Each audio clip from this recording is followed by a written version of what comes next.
Jessica, en el libro mencionas un poco que el sistema no está hecho, no está hecho para la gente gorda o para la gente grande, al contrario, está hecho para la gente delgada, casi que nos lo imponen todo el tiempo. ¿De qué manera esto se ve reflejado en nuestro día a día y también qué hacer frente a esto? Bueno, este quehacer es un poco esto que te decía, ¿no? Empezar a revisar desde nuestros lugares qué podemos construir y qué podemos modificar de estos mensajes, ¿no? Esta idea, por ejemplo, desde mi lugar como nutricionista, esta idea de asociar la delgadez a la salud, empezar a corrernos, ¿no? De esa línea. Digo, cada persona de su lugar, docentes, formadores, estudiantes, pero personas que no tengan relación con la salud también, porque esta idea de usar como escudo la salud, ¿no? Te lo digo por tu salud, o como la idea de, no, bueno, si no estás haciendo apología de una enfermedad. Y lo que estamos buscando justamente es acercar a las personas al sistema de salud, porque hay un montón de sesgo y de discriminación y de estigma también dentro de la salud con respecto al peso. Y con respecto al otro que me preguntabas, tiene que ver, por ejemplo, con viajar en un colectivo, o en un subte, o en un tren, y que los asientos sean súper chiquitos. No sé si alguna vez escuchaste, pero es muy común el caso de personas que si viajan en avión, muchas veces para estar cómoda tiene que sacar dos asientos. Entonces digo, ahí tenés una violencia en lo cotidiano que tiene que ver con medios de transporte, ¿no? Como muy clara. Ni hablar en la ropa, en los talles de ropa. Si bien tenemos una ley reglamentada en nuestro país, todavía no está implementada y hay una violencia tremenda a la hora de vestirnos porque el talle más grande muchas veces es un talle que figura ser un XL, pero en realidad es un S o un M, ¿no? O el famoso talle único en un montón de casas de ropa. Entonces, hay muchas violencias y también en el sistema de salud, porque digo, en la sala de espera, las sillas, las camillas, el tamaño de las camillas, de los resonadores. En realidad hay una idea, ¿no? De que somos una sociedad small, de que somos una sociedad con un determinado tipo de cuerpo que es el estereotipado y es el que pretendemos que todas las personas se encajen en ese molde, pero si salimos a la calle y miramos para los costados, seguramente nos vamos a encontrar con diversidad, no solo de peso, con diversidad en general en los cuerpos, ¿no? De altura, de color de piel, de color de pelo, de color de ojos, de forma de vestirse, de elecciones. Entonces, ¿por qué pretendemos que todas las personas tengamos un determinado peso y asumamos que ese es el peso que está bien, ¿no? Me parece que eso es también lo interesante a revisar y cómo construimos un mensaje de salud desde un lugar que en realidad termina siendo una tortura para un montón de personas que nunca van a alcanzar eso. Porque hagan lo que hagan, no van a alcanzar eso. Y por ahí se les va la vida, ¿no? Un montón de energía, un montón de tiempo, un montón de dinero y un montón de salud buscando algo que no es para esas personas. Entonces, qué importante, otra vez, no repensar desde nuestros espacios, de nuestros lugares, esto de no opinar sobre la alimentación de otra persona, sobre el cuerpo de otra persona, porque son pequeños comentarios, pequeñas cositas que van haciendo el imaginario social y van construyendo este estereotipo del que nos queremos correr. Precisamente y era un poco también lo que decías hace unos instantes, ¿no? Que también como que cuando las personas se ven afectadas a nivel psíquico, mental, físico y emocional, cuando son juzgadas precisamente, pues se aíslan y como que se empiezan a perder de la vida y tal vez la otra persona del otro lado no dimensiona el efecto que esto pueda llegar a tener sobre esas personas. Claro, totalmente. Bueno, esto es muy importante, ¿no? Que lo repensemos, porque la realidad es que es esta. Si yo tengo un cumpleaños y por estar haciendo una dieta no voy porque si no me tiento y no quiero comer una porción de torta, ya Claro. me estoy aislando. Entonces digo, ¿cómo esa dieta puede ser saludable? Otros ejemplos hay, las personas que van con el tapercito de comida, ¿no? A las reuniones. Digo, lo mismo. ¿Qué es ese tipo de violencia? ¿Cómo podemos entender que eso es saludable? ¿Cómo puede ser saludable que alguien vaya con una ensalada a un cumpleaños en un tapercito y esté comiendo eso mientras el resto de las personas está disfrutando? Porque el disfrute también es salud. Claro.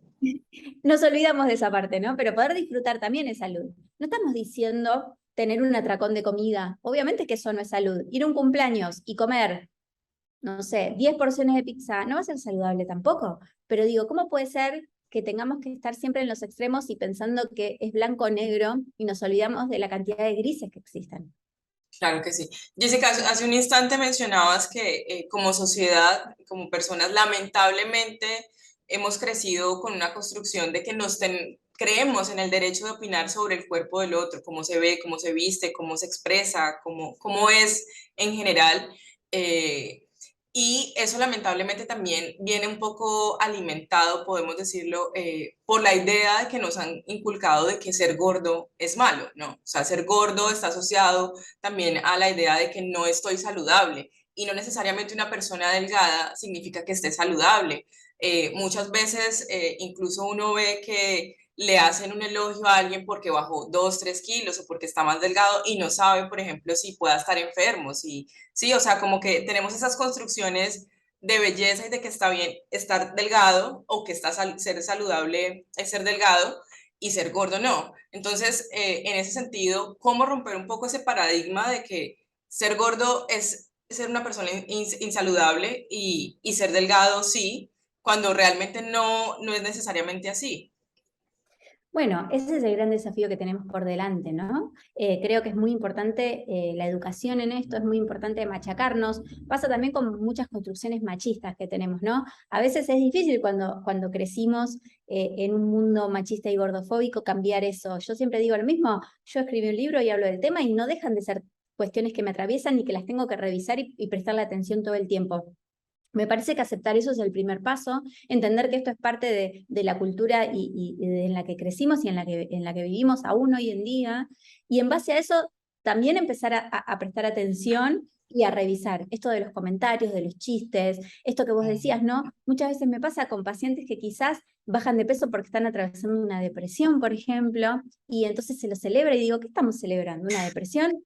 O al revés, ¿no? Personas que por ahí con un trastorno alimentario estaban haciendo determinado tipo de alimentación, en las que estaban demasiado bajo peso, y que empiezan a subir de peso, y ese subir de peso es saludable, o sea, son personas que están más saludables y que tienen una mejor alimentación y relación con su cuerpo hoy, con determinada cantidad de kilos más que antes, que cuando tenían ese peso más bajo. Pero bueno, esta idea creo que estamos cambiándolo en general, ¿no? También con las elecciones que uno tiene en la vida, me parece que aceptamos mucho más la diversidad en muchos aspectos, pero que todavía nos cuesta romper ese molde, porque está esta norma, ¿no? Es la norma, es lo normativo, lo que predomina es lo heteronormativo, ¿no? Por lo menos en nuestro país, y estamos empezando a romper con eso, empezando a entender, digo, yéndome a cualquier otro lado, ¿no? Pero digo esto de que no necesariamente todas tenemos ganas de maternar. Bueno, como empezar a revisar un montón de cosas de las que veníamos, ¿no? Como muy seguras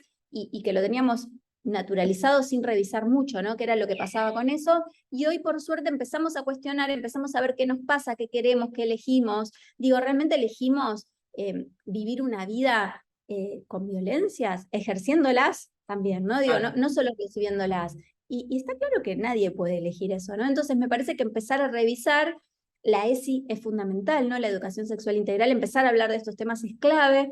Y yo creo también que es una deuda pendiente una educación nutricional integral, ¿no? Dejar de pensar en la alimentación, en la fruta es saludable, porque es fruta y fin, y empezar a revisar un poco más allá estos consumos, empezar a revisar que también comerse una porción de torta en un cumpleaños es saludable. Bueno, Jessica, al comienzo de esta entrevista nos hablabas que parte de la motivación de este libro o de hacer este libro fue precisamente repensarte como profesional y en el libro también mencionas que hay que cambiar un poco como el rol de la medicina que tiene, o sea, el rol que tiene la medicina frente a la creación de estos estereotipos. Precisamente hablemos de cómo los profesionales de la salud a veces también fomentan o promueven la creación de estos estereotipos. Bueno, el uso, por ejemplo, de herramientas como el índice de masa corporal o los pesos ideales, ¿no? Esta idea de que hay un determinado peso, un determinado rango de peso, que es el que tenemos que tener, ¿no? Todas las personas con determinada altura, con textura. Y me parece como ahí es como, somos como cómplices, ¿no? De todo este sistema porque lo terminamos promocionando, o esto, asociando la delgadez a la salud y la gordura a la enfermedad.